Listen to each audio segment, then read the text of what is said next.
pomoć tamo. Postavili smo oficire KOS-a na takvim tačkama da nam osmatraju. Negdje oko 2 sata ustanovili smo da se na graničnom prelazu nalaze najodgovorniji ljudi iz Ministarstva unutrašnjih poslova Hrvatske.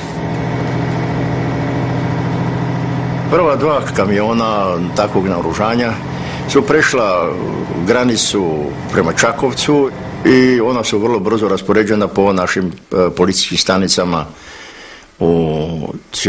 na teritoriju cijele Republike Hrvatske. So began a secret operation that would culminate in Croatia's war of independence from Yugoslavia.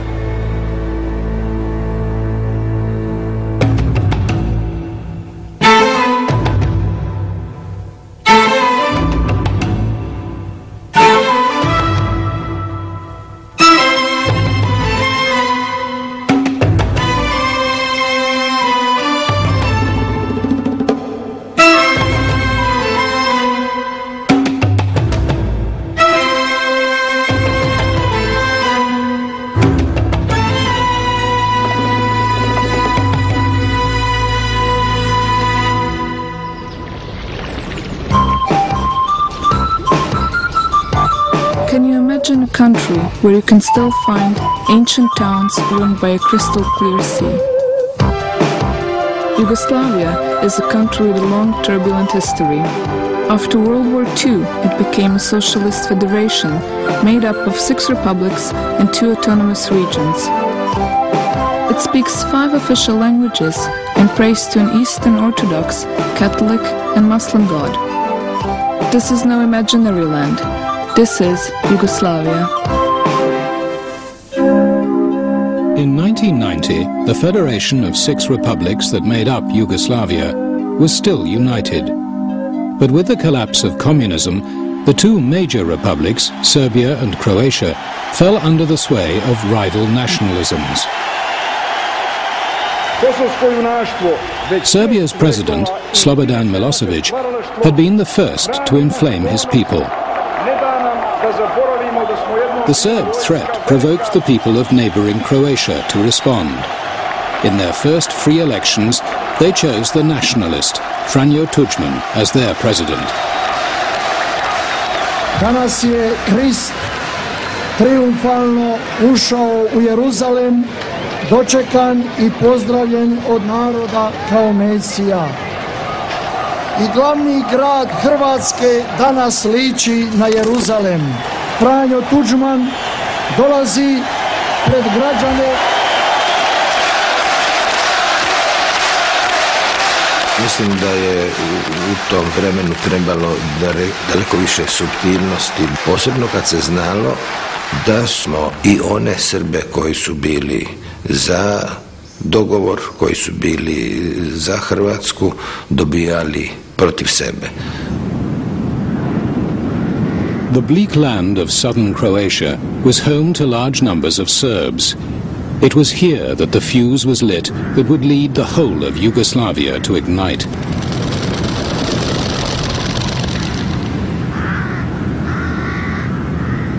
In the dusty railway town of Knin, the authority of President Tuđman's newly elected government was rejected by the local police, who were mostly Serbs. Inspektor Martić da je rekao da je ovo narodna milicija i da ne sluša hrvatsku vladu, nego samo ovaj narod. Protiv te hrvatske vlade koja nam stvara zlo, tako glasno, jasno, eto. To reci Mile Martić, onaj što se zapisam, to sam ja, kako kažeš da sam rekao.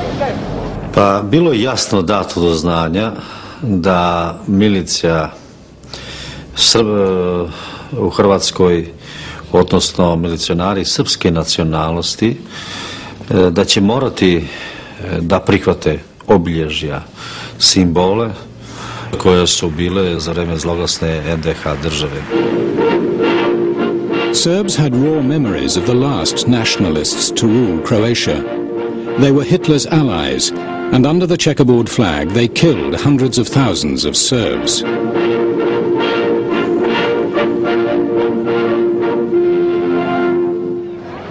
Tuđman's embrace of the checkerboard flag was like waving the Nazi swastika in their faces.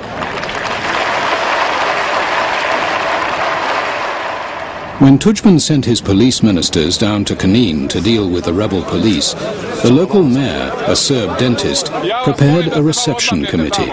Nemojte praviti gužvu pred vratima. Pređite na drugu stranu ulice. Pređite na drugu stranu. Ja sam tada preko puta milicijske stanice u bašti kafića sazvao aktiviste svoje stranke i naredio im da se narod okupi. Inside the police station, the Croat minister tried a conciliatory line with his employees. Molim u policiji, svaki čovjek ima pravo na svoje političko mišljenje. Nakon tih mojih riječi uslijedila je jedna reakcija koja je bila vrlo ružna od strane skupine koju je vodio Mile Martić. Pa Perica Jurić je u početku bio prilično drzak i bezobrazan. Prema tome, iza potpisnika pisma ne stoji 50 potpisa, nego stoji srpski narod.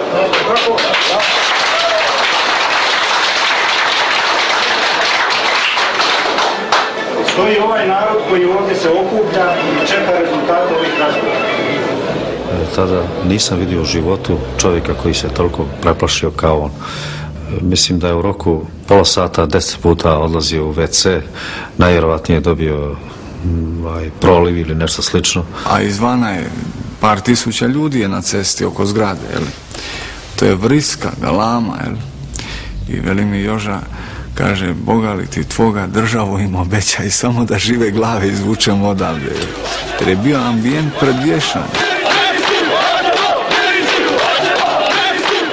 Sa sastanka su otišli uz našu pomoć. Mi smo ih bukvalno izvukli, rekli smo narodu da ih ne dira, a poslije toga oni više nisu imali nikakvu vlast u Kninu. The police chief and the dentist tried to turn the protest into a full-scale rebellion. Ja sam dobio zaduženje da se spremam i na oružani otpor i da od Jugoslavije dobijemo pomoć ili u oružju ili da tadašnja Jugoslavenska narodna armija bude ta koja će zaštititi ovaj narod. For a Serb revolt to be successful, it needed support from Belgrade, the capital of both Yugoslavia and Serbia.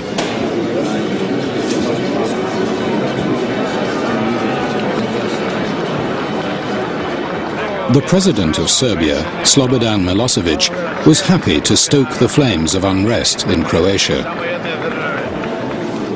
The rebel mayor of Knin became a frequent visitor.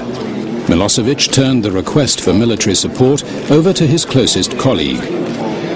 Mene je zvao Slobodan Milošević i tražio je da ja hitno primim Srbe iz Hrvatske, koji su tražili kod mene razgovor kao predsjednika predsjedništva Jugoslavije. That year, Serbia held the chairmanship of the Yugoslav State Council, the body which gave orders to the army. The Serbs from Knin had found a well-placed ally.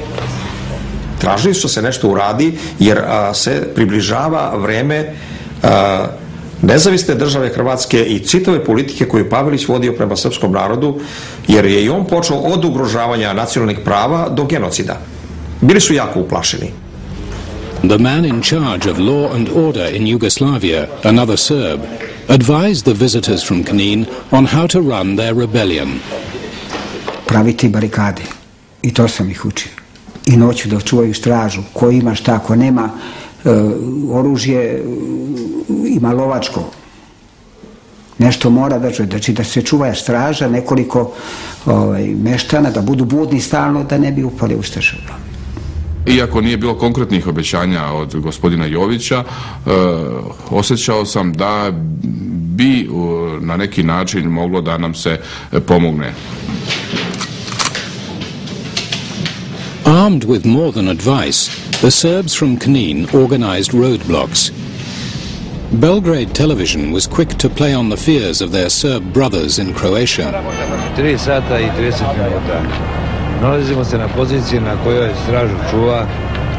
Narod pomalo, kako da kažem, preplašen i ljudi čuvaju stražu da bi zaštitili svoje živote, jer poučeni su nekim iskustvima iz prošlosti koje su se desili. I nastoje da se to nešto ne ponovi sada u ovo vreme. Djevojke u ljetu ljetnim haljinama vole. Djevojke u ljetnim haljinama volim. The crisis in Knin came at the height of the tourist season. We think the scenery is absolutely superb and Yugoslavian people are so friendly.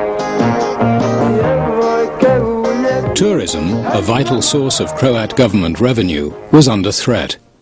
And the Serb minority in Croatia had blocked the key road and rail links from the Croat capital, Zagreb, to the sea. In the Croat town of Split, where the European Athletics Championships were about to begin, President Tudjman faced a dilemma. Should he act against the rebellious Serbs? If he did, would the Yugoslav federal authorities intervene? Ja sam tada bio u Splitu I naredio sam nekim ljudima u Ministarstvu unutarnjih poslova da sa specijalnim odredom uđu u Knin I da razoružaju Martića. On mi je rekao, kaže, izvoli, uzmi helikopter I izvoli otići u Knin. To je nadležnost Ministarstva unutrašnjih poslova, izvoli se pojavi dolje, izvoli napraviti sve da se uvede red I mir. The minister was uneasy. The rebellion in Knin was spreading, and he knew its leaders were backed by Belgrade. I autonomiji srpskog naroda. Ja sam mu kazao, ali sigurno će nas zaustaviti armija. Kaže, neka se usude samo. 3 police